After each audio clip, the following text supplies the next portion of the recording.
Esta semana Pedro Mexia declara-se leitor, por causa das leituras políticas das autárquicas.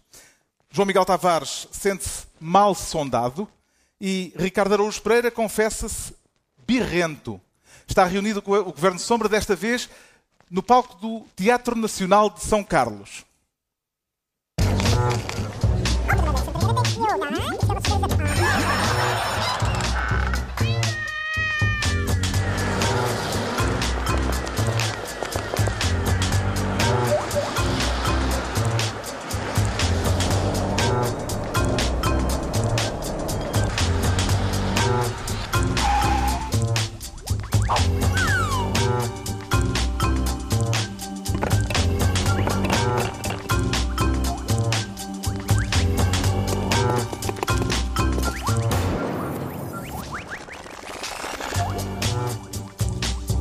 Ora viva, sejam bem-vindos todos, parece noite de ópera, temos sala cheia no Teatro de São Carlos, estamos justamente no Teatro Lírico de Lisboa, no encerramento da conferência promovida pela Fundação Francisco Manuel dos Santos, que ao longo de todo o dia debateu neste palco, nesta belíssima sala, o tema da igualdade, e vamos ter a acompanhar-nos, embora com a promessa solene de que ninguém vai cantar aqui esta noite, neste palco onde já cantaram tantas vozes extraordinárias e divas como Maria Callas, por exemplo, não vamos cantar, seguramente, mas vamos ter a acompanhar-nos a Orquestra Geração.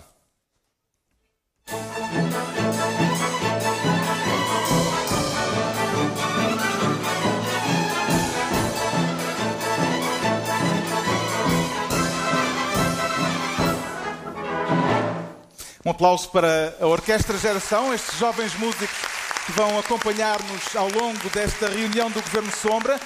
Uma reunião que acontece na véspera das eleições autárquicas, um dia que nos habituámos a chamar Dia de Reflexão. Está preparado para refletir, Ricardo Araújo Pereira? Estou sim, Sr. Carlos.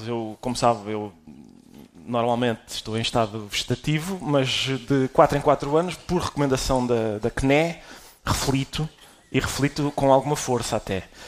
Reflito normalmente em silêncio para que as minhas reflexões não prejudiquem as frágeis reflexões de outras pessoas. Mas hoje acho que vamos experimentar uma coisa diferente. Vai ser diferente. Ao longo do dia, a Fundação Francisco Manuel dos Santos promoveu aqui o debate sobre a igualdade, que já falámos. Parece-lhe adequado, Pedro Mexia, fazermos deste dia um dia igual aos outros e refletirmos em voz alta?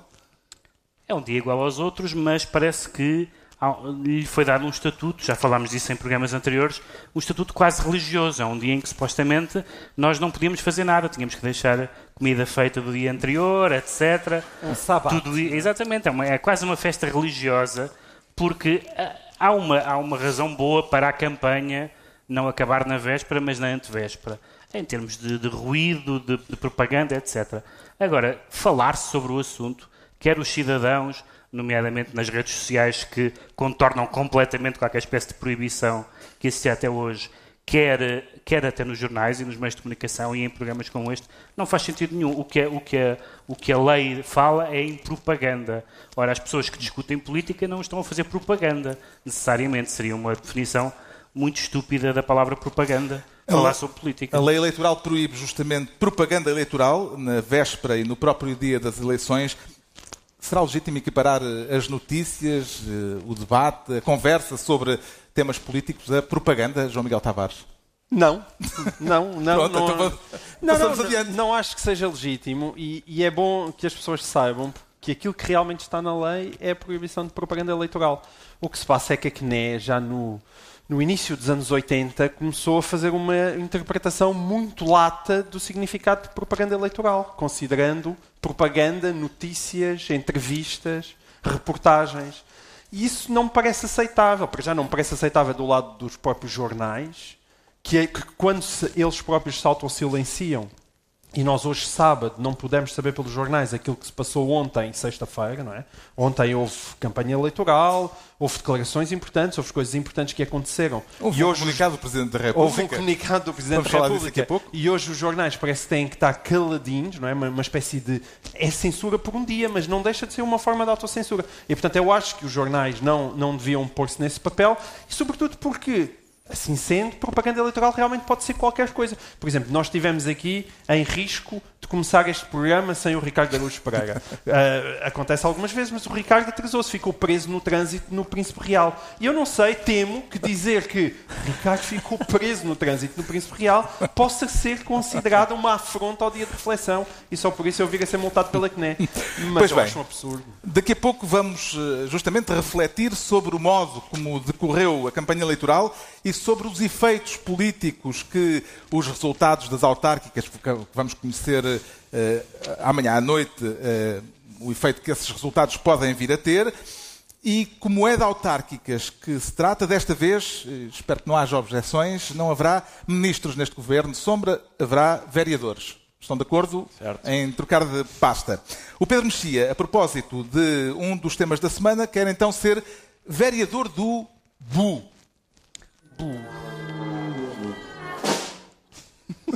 Exatamente, para fazer um pequeno exercício antropológico. Espera aí, desculpa, Pedro, é que eu estava a tentar ver como é que se diz bu em Em linguagem gestual. Sim, mas continua. Muito bem. Mas como é que se diz? Já eu também gostava de ver. BU. Há qualquer coisa de taurino, não há? No bu. Houve um ministro que foi demitido por causa daquele gesto. Pois. Esse BU que quer tutelar é um apupo ou um mimo? Não Pedro sei, Mexia? fica a discussão para os antropólogos, porque, enfim, não é meu hábito, por razões óbvias, comentar aqui assuntos que envolvem o Presidente da República, mas, de facto, o Presidente da República, eu estava na rua e recebi um SMS de pessoas próximas dizendo que o Presidente da República foi apupado, o que seria, evidentemente, uma breaking news de uma magnitude gigante, em Angola. Mas depois, eu vi as imagens e havia pessoas a assobiar e a fazer barulho. E depois houve uma segunda vaga de explicações de conhecedores dos hábitos angolanos, etc., dizendo que não, que aquilo era uma manifestação de apreço. O que faz sentido, porque as pessoas podem fazer barulhos iguais para quererem dizer coisas diferentes e não vale a pena aprofundar muito esta temática. Mas em situações diferentes, os mesmos ruídos podem significar coisas boas ou más.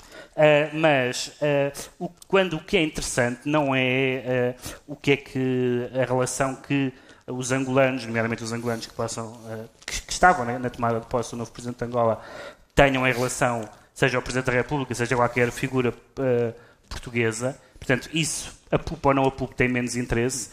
A parte mais interessante da cerimónia é a relação do regime angolano com Portugal e aquela lista extensa de países que era tipo onde é que está o Oli, porque o Oli não estava e o Oli era Portugal. Portanto, no discurso de posse, João Lourenço, o novo presidente, enumerou os países que Angola considera parceiros prioritários em termos de relacionamento externo e Portugal não consta dessa lista. Eu ainda pensei que ele fosse fazer uma coisa tipo uma homenagem a Rui Vitória. Lembram-se que Rui Vitória uma vez disse que Jorge Jesus não estava no topo das suas prioridades e fez uma lista.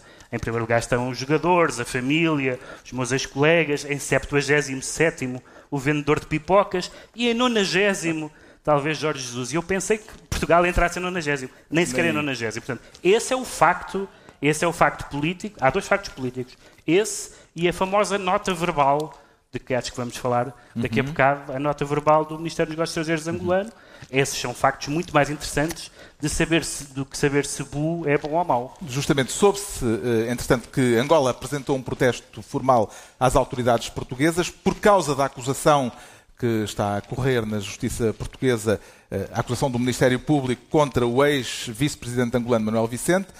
Na sequência disso, o governo português enviou um pedido de esclarecimentos ao Ministério Público a respeito da alegação de que Manuel Vicente terá imunidade não só em Angola, mas também a nível internacional e, portanto, em Portugal, estando, se tiver essa imunidade, se ela lhe for reconhecida, imune a uma acusação da justiça portuguesa.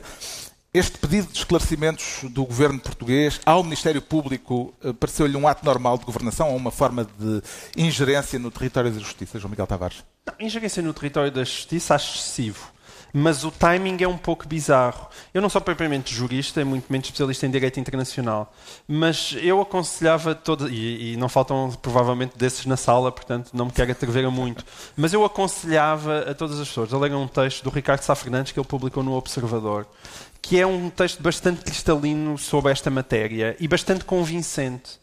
Em primeiro lugar, é altamente discutível que o Manuel Vicente, enquanto vice-presidente de Angola, tenha qualquer espécie de imunidade internacional. Porque essa imunidade é reservada, evidentemente, a embaixadores e à família dos embaixadores, é reservada a chefes de Estado, coisa que ele não é, a não ser por impedimento do antigo presidente de Angola, e é também reservada a quem está em missões diplomáticas. Ora, nada disso abrange Manuel Vicente e não abrange, sobretudo, agora, que é Manuel Vicente já não é vice-presidente de Angola. E já não sendo vice-presidente de Angola e aquilo que ele está acusado não tem nada a ver com o seu desempenho em cargos oficiais, são atos da sua vida privada, eu não consigo perceber de que forma é que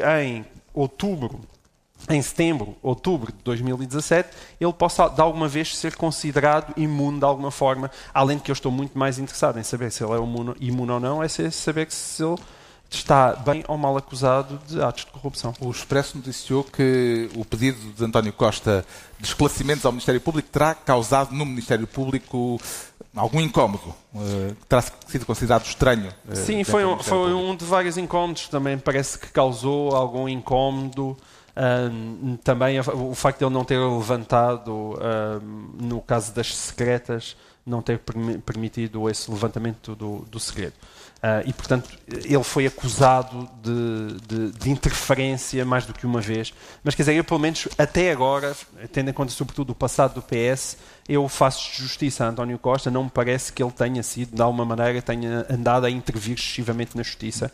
Também não me parece que nenhum destes casos possa ser considerado nenhuma interferência que, de alguma forma, possa ser considerada excessiva. Em todo caso, há, neste momento, um clima de relacionamento difícil com Angola. O que é que seria necessário para Portugal e Angola voltarem a ser amigos, Ricardo Araújo Pereira? Carlos, eu, antes de mais nada, gostava de dizer que acompanhei com muito interesse a hermenêutica da vaia, a hermenêutica do silvo, porque eu também tenho ouvido apurado para saber se são silvos de apoio ou de repúdio, e pareceram-me de facto de apoio. Mas aqueles tinham aquele sabor de apoio. Mas eu acho que para voltarmos a ser amigos, Portugal e Angola, Portugal já demonstrou que não é esquisito. Quer dizer, Angola, por exemplo, ao respeito aos direitos humanos, mas a gente não faz questão, se houver dinheiro do petróleo investido aqui. Não haver as duas coisas é que a gente não gosta tanto. Mas desde que uma destas seja respeitada, não interessa qual. A partir de quantos dólares nós começamos a ser sensíveis aos direitos humanos em Angola, não é? 20. A partir de quantos dólares do barril de petróleo? Sim, pois não sei como é que está o barril de Brent na cotação dos direitos humanos. Mas não me parece que esteja muito alto. Por isso nós não somos esquisitos. Agora, mesmo o prurido que Angola tem, com o facto de Manuel Vicente, um vice-presidente deles, poder ser acusado de corrupção, enfim, talvez a política angolana seja diferente. Nós cá, e estas autárquicas creio que o demonstram em alguns sítios, ser acusado de corrupção, não, às vezes é um bom impulso. Quer dizer, não é necessariamente uma maldade que se faz ao candidato. Não é? Entregamos ao Pedro Mexia. Peço desculpa por estar a olhar para o lado, mas é que eu sempre falo em autárquicas, estou a ver se a GNR já vem aí ou se continuamos. Entregamos então ao Pedro Mexia a pasta de vereador do BU. Agora o João Miguel Tavares quer ficar com a variação que tutela a extrema-direita.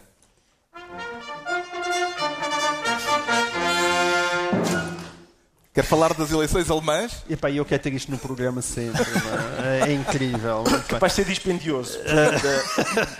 Ainda são algumas pessoas. Certo. Quer falar do regresso, muitas décadas depois, da extrema-direita ao Bundestag. Exatamente. Na Alemanha, mas não só na Alemanha. E isto é sempre um tema sensível, porque eu preciso sempre de fazer uma espécie de introdução para explicar que não tenho nenhuma espécie de amor nem em relação à alternativa para a Alemanha, nem em relação ao Brexit, nem em relação ao UKIP, nem em relação à Frente Nacional, nem em relação ao Donald Trump. Mas sentes necessidade de fazer alguém que costuma chamar facho? Exato. Isto é só para me começar a defender todas as acusações fascistas. Okay. Mas eu tenho alguma... Não é dificuldade em que nomeadamente a alternativa para a Alemanha, seja considerada como de extrema-direita, mas o facto dos seus eleitores serem imediatamente enfiados nesse saco.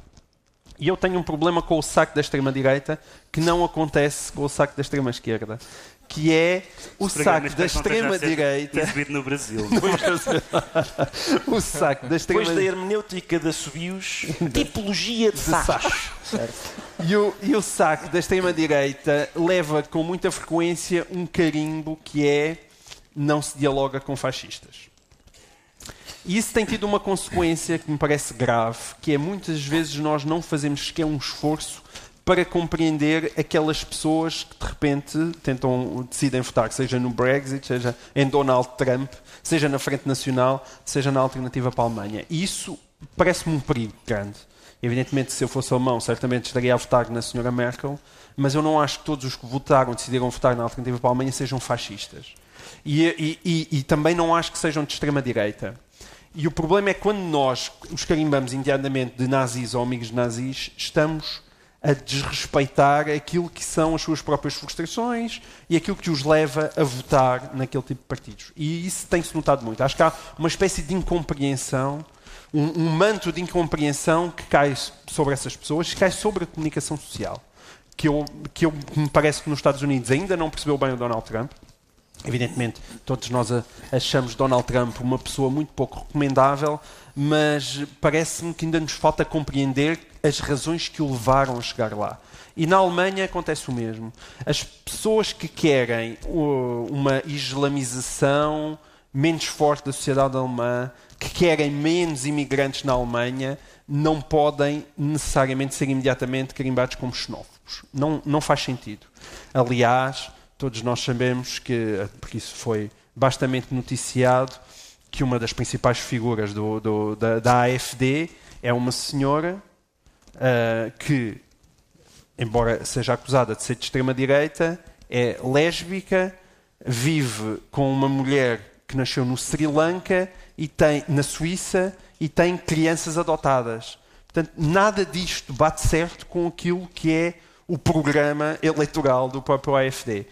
E é evidente que nós podemos sempre dizer que um homossexual pode ser homofóbico, é verdade, é uma possibilidade, mas também outra possibilidade é nós não nos estarmos a esforçar o suficiente para compreender este tipo de dinâmica partidária e também para compreender as pessoas que votam neles. Mas isso começou a mudar há uns anos, porque lembram-se quando apareceu na Holanda o Sr. Pim Fortuyn, que tem uma resposta fantástica quando o acusam de ser racista, no caso da população islâmica, e ele dá uma famosa resposta, nunca antes tentada num líder de um partido dito de extrema-direita, que é eu gosto tanto de árabes que até durmo com eles. Nunca ninguém da extrema-direita tinha dito aquela resposta. E, portanto, os modelos antigos, que são um bocadinho formatados, nós sabíamos quais eram. E, de facto, no caso, por exemplo, este partido alemão é um partido engraçado porque aconteceu o mesmo, mais coisa, menos coisa, que aconteceu ao PRD em Portugal. O partido que é hoje o PNR, como toda a gente sabe, se lembrará, foi uma espécie de takeover sobre o PRD, o que restava do PRD, porque há a proibição de haver partidos fascistas e, portanto, foi-se buscar um partido existente e transformou-se ideologicamente. E a alternativa para a Alemanha apareceu com um partido eurocético, mas que não era um partido extremista. Foi um partido de académicos, onde havia um número absurdo de doutorados que eram apoiantes do partido e, portanto, nesse sentido, um partido pouco representativo. Aliás, ficou abaixo daquela barreira dos 5% nas eleições e, portanto, não estava no Parlamento. Mas o que está a acontecer é uma coisa um bocadinho diferente. Mas também é um bocadinho diferente e um bocadinho mais assustador. Nós passámos o último ano e tal a dizer: atenção França, já passou. Atenção Áustria, já passou. Atenção Holanda, já passou. Agora é na Alemanha. Na Alemanha, o assunto de extrema-direita, quando chega à Alemanha, é um bocadinho mais sério. Faz tocar umas cinetas. Faz tocar umas cinetas. Desta vez a alternativa para a Alemanha teve 13%, tornou-se a terceira força política alemã E no dia seguinte teve imediatamente uma cisão de um dos nomes, de um dos rostos do partido que se afastou da alternativa para a Alemanha. O que é que conclui desta cisão, Ricardo Araújo Pereira? Concluo que às vezes até as pessoas desses partidos dizem isto se calhar é demais, deixa-me abandonar. Fico surpreendido que seja 5 minutos depois da eleição. Às vezes levam um tempo a perceber, se calhar estamos a ser extremistas demais. Esta senhora percebeu ao fim de 5 minutos, o que não é nada mau, é rapidez de raciocínio. Mas uma das co-líderes, aquela de que o João Miguel falou, que se chama Alice Weidel, disse que não está à espera que outros moderados, como essa senhora, saiam. O partido é de facto curioso. Eu percebo o que o João Miguel disse, ou seja, é muito improvável que toda a gente que vota naquele partido seja nazi. Assim como não é provável que toda a gente que vota na nossa CDU seja marxista-leninista ou queira a saída do euro, por exemplo. Há razões para votar no PCP que estão além além disso. E, portanto, eu percebo o que o João Miguel quer dizer. Agora, não há dúvida nenhuma de que aquele partido é um partido de extrema-direita. Colocam-se alguns problemas, porque essa Alice Weidel, que é uma das co-líderes, preside ou dirige um partido que, em junho, quando o Parlamento Alemão legalizou o casamento gay na Alemanha, o partido escreveu um comunicado no site, um comunicado fúnebre, dizendo com muita mágoa: despedimos-nos do conceito de família alemã que acaba de ser destruído pelo Parlamento. Mas não é contra as uniões de facto. Não é contra as uniões de facto, mas é contra o casamento. Ora, eu sou a favor do casamento gay. Mas estás a ver um partido de extrema-direita ser a favor das uniões de facto de gay? Mas é um outro mundo já. É só isso que eu estou a dizer. Temos que fazer um esforço para apurar as nossas velhas categorias. Mas o meu ponto é outro, que é, eu acho difícil não categorizar a AfD como um partido de extrema-direita. Agora, uma das co-líderes é uma senhora lésbica. O partido é contra o casamento gay. Eu sou a favor, mas eu não gostava de desenvolver isto porque tenho algum receio de ser acusado de straight-splaining e até de mansplaining, sendo eu um homem heterossexual a discordar em matéria de direitos dos homossexuais e cis, não é? Cis. Discordando em matéria de direitos homossexuais de uma pessoa homossexual. Foi curioso também que em abril uma humorista alemã estava a comentar uma entrevista desta mesma senhora. Essa senhora dizia nessa entrevista, isto do politicamente correto deve acabar. E a humorista alemã disse: nisto, esta pega nazi tem razão.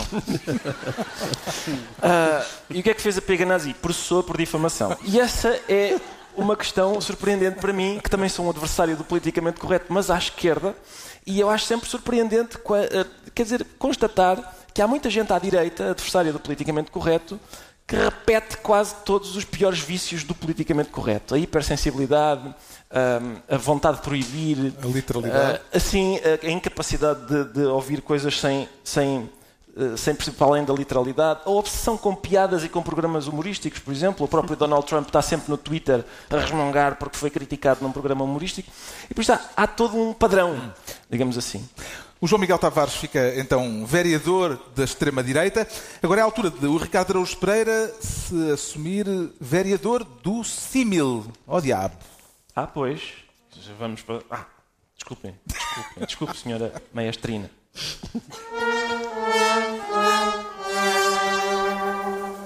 Portanto, para eles... Para mim... Senhora. O que é que o faz trazer para aqui a figura de estilo a que se dá o nome de símil, Ricardo Araújo Pereira? O símil, eu estou um bocadinho farto de símils, dos símils. Podia ter havido comparação. Pois podia. Era a mesma estamos coisa. No São Carlos, não? Mas... Estamos no São Carlos, vamos aprumar. Pronto, símil. Eu estou um bocadinho farto das comparações de Pedro Passos Coelho, que são sempre as mesmas. Nada contra Satanás, não me interpretem mal. As pessoas têm a tendência religiosa que quiserem ter. Mas parece-me abusivo, quer dizer, é um abuso. Que não é o facto, ainda por cima. Não, ainda por cima não é. Não há razão nenhuma, nunca vi o Passos a matar uma galinha preta, nem coisas dessas. Mas a questão é, ele dizia que vinha aí o diabo, não se esqueçam, vem aí o diabo, porque eles estão, não sei o quê, vem aí o diabo. Portanto, o diabo eram condições económicas adversas. Agora diz que o PS fez um pacto com o diabo. Por isso agora o diabo é o Bloco e o PCP. Textualmente o que ele disse foi: não fomos nós que vendemos a alma ao diabo para governar. Exato, vendemos a alma ao diabo para governar. Ou seja, o diabo é tudo. Quer dizer, ou arranjem outra coisa, uma comparação diferente, se faz favor. Estou aborrecido com isso. Ainda por cima, parece-me que estas contradições são... Como assim? Acho que Então, o diabo é o mesmo. O diabo vinha. Mas, entretanto, António Costa fez um pacto com ele e ele não vai... A narrativa não é está isso. correta. Não, desculpa lá. É o Dr. Não vais Fausto, safar Pedro é o Passos Dr. Coelho Fausto. desta. Ainda por cima são acusações, acho eu, incompatíveis. Porque, por um lado, Passos Coelho diz assim, era o primeiro diabo, já agora, o diabo primeiro, era as condições económicas. Porquê? Porque o Costa cedeu aos radicais, gastou mais do que deveria e agora vem aí a fatura e tal. Isso era o diabo. Agora é diferente. Agora é, pois o Costa fez ali um pacto com o diabo, mas como os resultados são bons, o desemprego desce, o país cresce, não sei o quê, todos esses indicadores, o discurso da direita mudou para obrigado a copiar o que a gente fazia. Obrigado. Isto, das duas, uma. Ou o Costa está a copiar o que ele fazia, ou está a fazer o que o PC e o Bloco lhe mandam fazer. É incompatível alegar as duas coisas. Eu acho que Pedro Passos Coelho precisa de arranjar um discurso. Precisa mesmo de um. E não é o diabo que lhe vai arranjar. É legítimo concluir, João Miguel Tavares, a partir daqui, que Passos Coelho ainda não se conformou com o facto de ter sido ultrapassado pela geringonça? Sim, eu acho que é bastante provável que isso esteja a acontecer. O que é triste, até eu já me habituei. Até eu já me habituei. E Passos Coelho deveria também habituar-se. Sobretudo, eu de facto não percebo porque é que continua a falar no diabo. Às vezes eu não sei, há um instinto quase masoquista nele. Porquê é que toda a gente goza comigo? É por causa do diabo. Espera, então vou voltar a falar nele. E isso, de facto, das duas, ou ele está à frente de um partido satânico, coisa que parece um pouco provável. Bem, às vezes parece, enfim, não tão provável quanto isso. Ou então, eu diria, mudava de metáfora. Não acho que seja propriamente incoerente, até acho que, no fundo, há ali alguma verdade, porque há algum pacto com o diabo, mas quer dizer, não se fala nisso agora, não é? É que parece que está sempre a rodar, não é? Está com o carro atascado e continua a acelerar sempre no mesmo sítio. Não vale a pena. Era melhor desatascar o carro primeiro. Como é que vê esta insistência metafórica, Pedro Mexia, com a invocação permanente do Mafarrico? Mais do que a insistência metafórica, é o facto que não é, de facto. Também podia dizer Belzebu. Exatamente. O chifrudo. Que não é muito boa e, sobretudo, não é muito prometedor, e vai-se falar certamente muito nas próximas semanas sobre o futuro do PSD, quando temos um líder do partido que está claramente ressentido, magoado, traumatizado com uma coisa que aconteceu no passado e que realmente é muito chata. É muito chato ganhar eleições, não governar, nunca tinha acontecido. Mas já passou. E há um momento em que até os eleitores do PSD, e eu conheço muitos e que votaram nele, e que alguns até estão dispostos a votar nele outra vez, mas que o ouvem... Estás a falar de mim? Não estou a falar de ti. E que dizem isto, já passou, habitua-te a isso. Há pessoas que são uns viúvos eternos, ou uns desquitados eternos, que estão, enfim, ainda a sofrer com uma coisa que já aconteceu há muitos anos. É preciso avançar, e eu acho que mais do que a questão enfim, Passos Coelho improvisa muito, e isso é quase sempre mau em geral e particularmente mau em particular. Mas portanto, muitas das coisas que lhe saíram pior foram coisas que não estavam escritas. Sim. Não foram intervenções, não foram discursos, foram frases, foram coisas ditas com o microfone à frente. Mas, sobretudo, esse estado de espírito de quem está preso numa coisa compreensivelmente aborrecida que lhe aconteceu. É uma espécie de dor de forquilha. Todos nós já tivemos a sensação de que, sei lá, somos o melhor aluno da turma, mas não tivemos a melhor nota. Pronto, aquelas coisas. Faz parte da vida termos derrotas injustas. Ou consideramos subjetivamente como injustas. Mas já passou. No Ricardo Araújo Pereira fica assim, então, vereador do Símil. Estão entregues as pastas que não são ministeriais esta semana, são autárquicas, em vésperas de eleições locais. Estamos no Teatro Nacional de São Carlos, no chamado Dia de Reflexão, e é isso que vamos fazer. Vamos justamente refletir em voz alta sobre o que foi a campanha e sobre o que vai seguir-se depois do ato eleitoral. E a este respeito, o João Miguel Tavares sente-se mal sondado.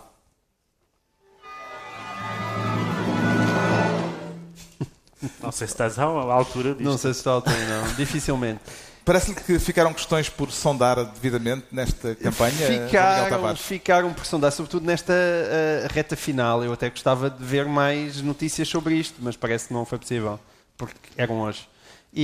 Mas de qualquer forma, aquilo foi publicado. Quero falar do episódio insólito do encontro entre a candidata do PSD a Lisboa e o Presidente da República. Exatamente, e alguém foi mal sondado, e eu fiquei sem perceber se foi o professor Marcelo ou se foi Teresa Leal Coelho. Mas aquilo é uma coisa realmente engraçada a partir de uma notícia que o Observador publicou nesta sexta-feira ao final da noite.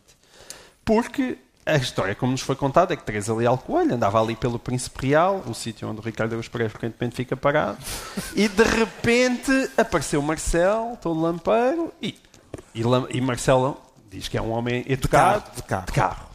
Passou de carro e, sendo um homem simpático, já tendo, noutras alturas, parado para cumprimentar outras campanhas, decidiu parar e também dar um beijinho, muito educadamente, a Teresa Leal Coelho.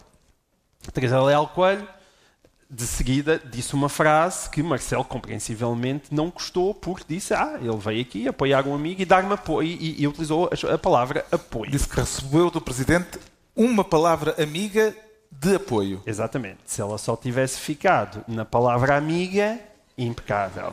Quando a seguir faz vírgula de apoio, lixou tudo.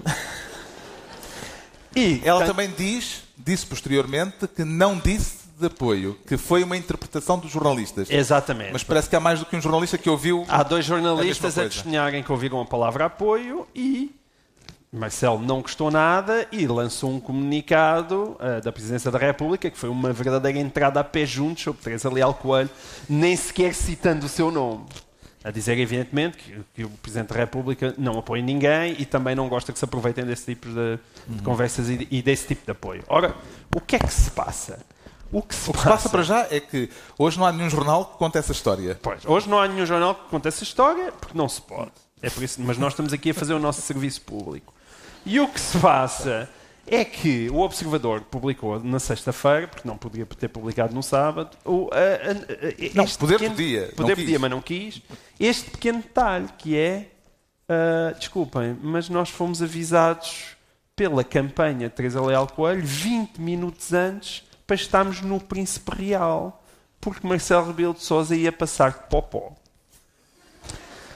Ora, evidentemente, para um jornalista que foi avisado com 20 minutos de antecedência, aliás, o Observador é lá ao pé, eles até contam que houve um jornalista que partiu a correr ali desde a Luz Soriano até ao Príncipe Real para assistir aquilo. Isso, evidentemente, faz-nos não foi bem um acaso, não é? Que é um acaso programado. Que é um acaso pelo menos com 20 minutos, programado com 20 minutos de antecedência. O que significa o quê? Que Marcelo Rebelo de Sousa é um tipo, afinal, mais amoroso para o PSD do que nós algum dia imaginámos e que Teresa Leal Coelho é realmente tão incompetente como nós pensámos. Porque, evidentemente, ela estragou uma magnífica photo opportunity da sua campanha com uma frase infeliz. Isso é muito divertido. Os portugueses merecem saber e serem informados disso. Hoje a comunicação social não fala do assunto, mas nós temos todo o direito e estamos aqui a falar. Mas este não foi, aliás, o único desmentido de apoio do Presidente da República, porque na Maia, há 2 dias, foi um candidato socialista, no caso, que se viu desmentido por Marcelo Rebelo de Sousa depois de anunciar que era apoiado pela família Rebelo de Sousa. Foi assim que foram postas as coisas. Porquê é que haverá tanta gente a colar-se ao Presidente da República, Carlos, Ricardo Araújo Pereira? Eu lembro-me, havia uma tira... Não achas que ele é uma espécie de Hugh Hefner das autárquicas portuguesas? Os candidatos são as coelhinhas? Sim, há uma data de coelhinhas a quererem ir para a sua mansão. É uma coisa extraordinária. Eu acho que já estamos a transgredir o suficiente. Eu lembro-me, havia uma tira da Mafalda. A Mafalda odiava sopa, não é? Isso é aquela personagem do Quino que odiava sopa. E então há uma tira em que ela suspira: se o Fidel dissesse vem da sopa, isto acabava, nunca mais ninguém me obrigava a comer sopa. Com o Marcelo é ao contrário. Se o Marcelo disser bem de mim, eu tenho a certeza que... E por isso houve imensa gente a procurar e a fabricar apoios do professor Marcelo. Este candidato da Maia, candidato Vieira de Carvalho, recebeu o apoio de um irmão de Marcelo. Exato. E depois no comunicado escreveu que tinha o apoio da família Rebelo de Sousa. Exatamente, o que é uma maneira habilidosa, sim, de falta... É isso, mas eu acho, acho um pouco... é um sinal de desespero, não é? Estar à procura de validação do Presidente da República... Só um minuto, desculpem. Olha, é o Presidente a dizer que este comentário que eu fiz está realmente muito acertado. É um SMS do professor, de um primo dele, mas é da família. É a família Rebelo de Sousa. Acho que é a família Rebelo de Sousa, acaba por ser. Nestes períodos eleitorais, Pedro Mexia, há sempre um grande afã de encontrar figuras públicas para comissões de honra, para aparecer em cartazes, etc. O que é que valem, de facto, esses apoios em termos eleitorais? Não sei, porque há aqui duas coisas diferentes. Há os apoiantes do costume. As pessoas que são conhecidas, são reconhecidamente de uma certa área política, que apoiam os partidos que apoiam habitualmente. Isso não penso que tenha grande ganho. Há dois casos curiosos. Um deles não percebo, aliás, mas vou começar por aquele que percebo. Um é quando os apoiantes, ou até os candidatos, são supostamente de outra área política. Houve um caso nestas autárquicas, que foi o caso da Alice Vieira, que apoia a candidatura do PS, sendo alguém que tradicionalmente está ligado ao Partido Comunista. E, portanto, nesses casos em que há uma transferência de alguém de outra área política, próxima ou distante, pode haver ganho... a expectativa de que, assim como uma figura dessa área mudou o seu voto, também os eleitores mudem o voto. Mas houve coisas mais estranhas, que é as pessoas que não representam nenhuma área política em particular, são apenas conhecidas.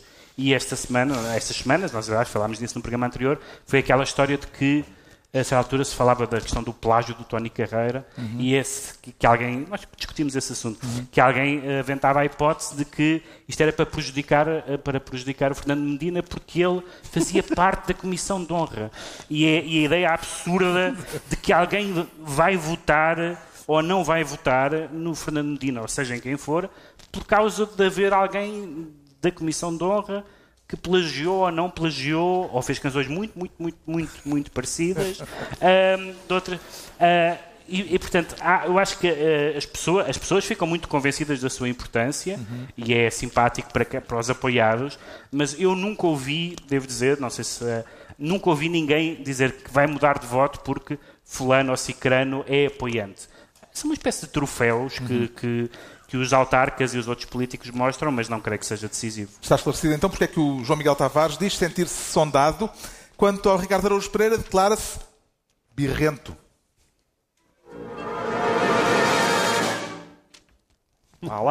Teve alguma dignidade, teve mais, pelo menos melhor do que... É permitido fazer birra no período eleitoral, Ricardo Araújo Pereira? Não, eu por mim sou contra proibições e por isso as pessoas fazem birra quando quiserem, mas custa-me que o Primeiro-Ministro e Secretário-Geral do PS... No caso, era Secretário-Geral do PS, foi nessa qualidade. Foi na qualidade de Secretário-Geral, eu nunca, como eles não usam a capa, eles deviam pôr a capa para a gente saber, olha, agora está como Primeiro-Ministro. Tira a capa, é o Secretário-Geral do PS. Quero falar da decisão de António Costa de abandonar uma entrevista à meio, uma entrevista à Rádio Renascença, por não ter gostado de uma pergunta. Basicamente Exato. É isto. Sim, é muito normal uma pessoa não gostar de perguntas, na medida em que os jornalistas são pessoas desagradáveis. Eu abomino jornalistas e compreendo toda a gente que os abomina. Agora, isto não é maneira de abominar. Ao teu lado. Está bem, mais uma razão. Ele sabe que fala. Exatamente, por experiência própria. E, portanto, é claro que os jornalistas vão fazer perguntas que são desagradáveis.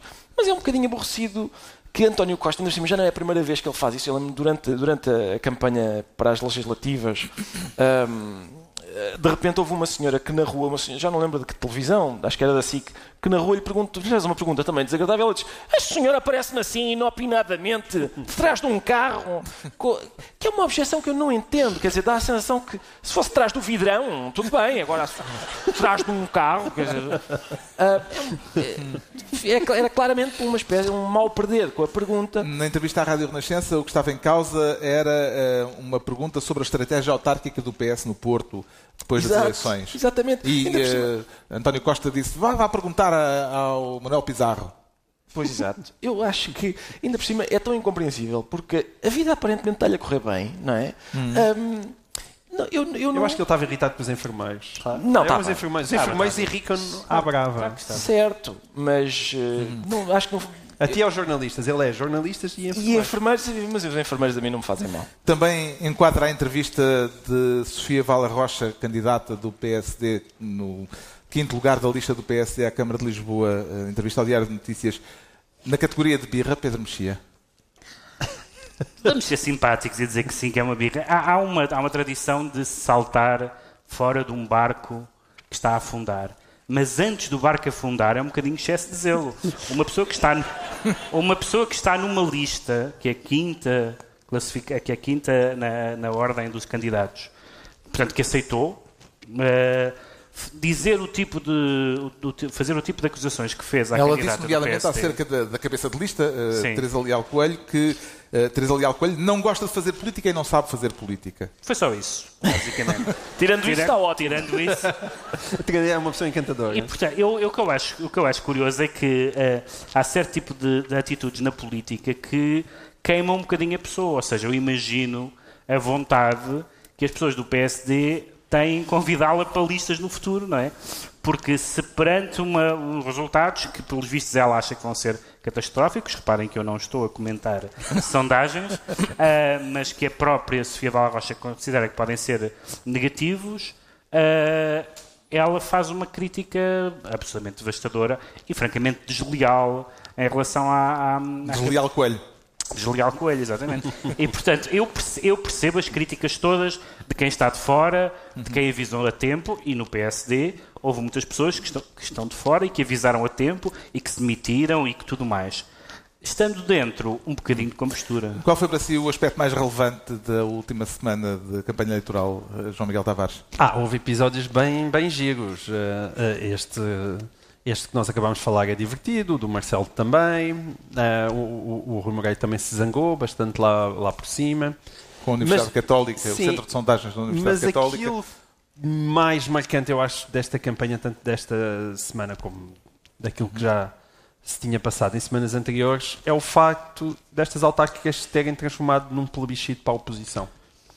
E isso é fantástico. É que temos umas autárquicas em que o partido que está no governo está na maior. Normalmente ninguém quer saber. Estas eleições ninguém quer saber são usadas para dar cartão amarelo ao governo. É o famoso cartão amarelo e já fez cair governo, já houve o António Guterres, nomeadamente, já houve o discurso depois disso. Sim, António Guterres fez o discurso do pântano e demitiu-se. E eu acho que António Costa propõe que faça o discurso da piscina. Porque é aí que ele está. Ele pode fazer o discurso da piscina e uma daquelas piscinas assim mesmo aquecidas e com jacuzzi. Que é assim que ele está neste momento no país. E como ele está assim, de facto, e depois há o discurso do enxofre, não é? Para continuar nas metáforas satânicas, que é aquele que Pedro Passos Coelho terá que dar na noite das eleições. Já sabemos então porque é que o Ricardo Araújo Pereira se declara birrento. Agora vamos tentar perceber porque é que o Pedro Mexia se diz leitor.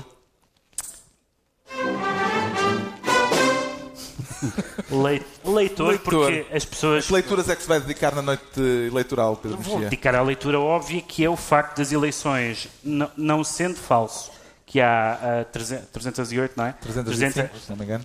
Eleições, ou seja, que as eleições locais são... Na verdade são 305 vezes 3, porque temos eleições vezes 3, não, muito mais. Mas há muitas freguesias. Vais juntas freguesias. Estás a contar os papelinhos. É fazer as contas. Estás a contar fazer os as papelinhos.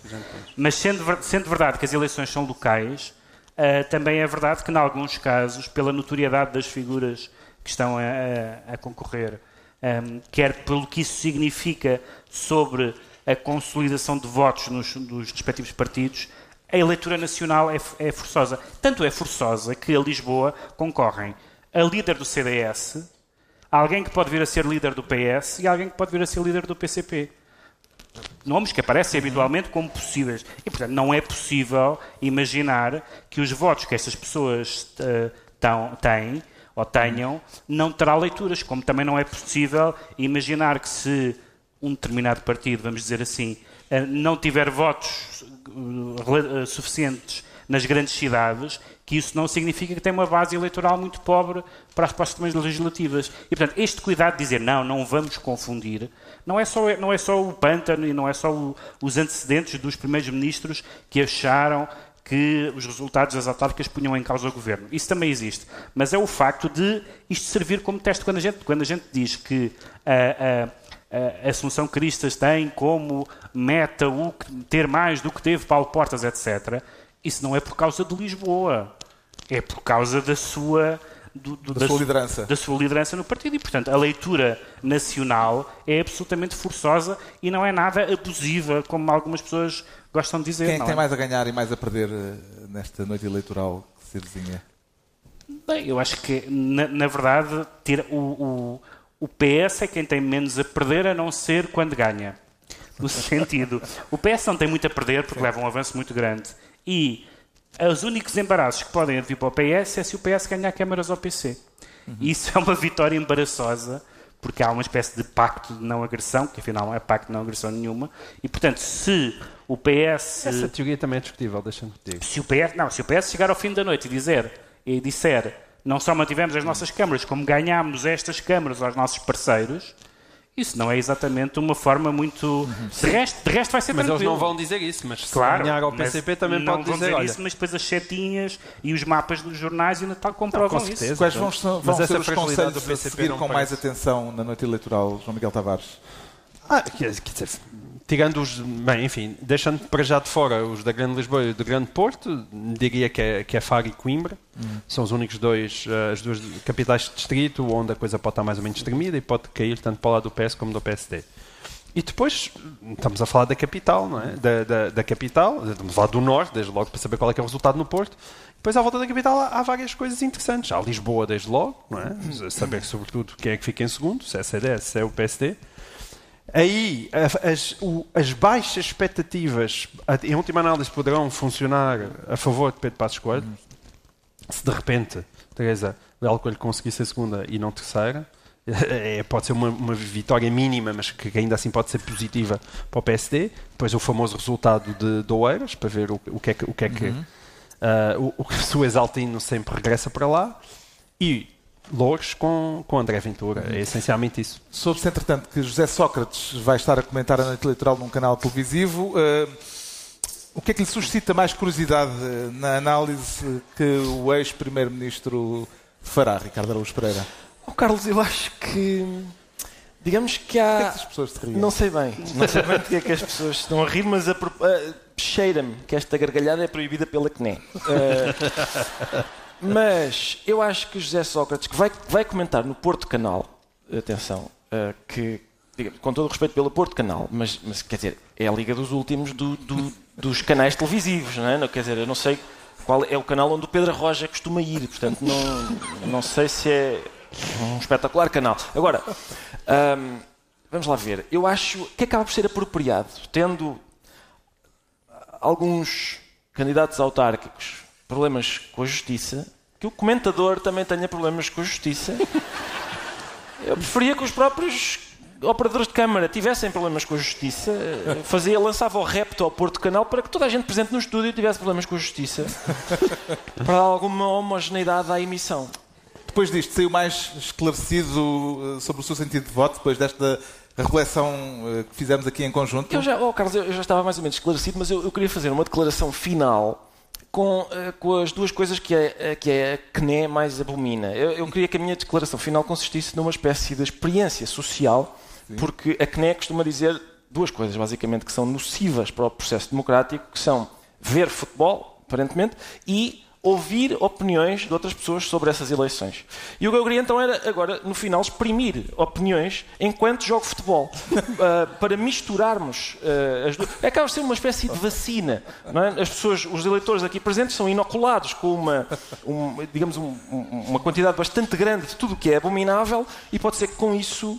Eu não sei se vou conseguir dar toques a sério, porque o palco do São Carlos é mais inclinado do que eu esperava. Eu peço algum cuidado aí em baixo, que eu não quero escavacar nenhum Stradivarius. Eles já fugiram. Mas sim, eu creio, vamos lá ver se eu... Ora bem, eu estou convencido que, como disse o João Miguel, é verdade que, de facto, estas eleições vão ser um plebiscito. Muito bom, está muito para bom. A oposição. Está bem assim. Obrigado. Está bem. E está concluída assim mais uma reunião semanal do Governo Sombra, desta vez no palco do Teatro Nacional de São Carlos, onde acho que nunca se tinha jogado à bola. Na próxima semana voltamos com um novo Governo Sombra, já no estúdio, com os artistas do costume. João Miguel Tavares, Ricardo Araújo Pereira e Pedro Mexia. Obrigado. Muito obrigado.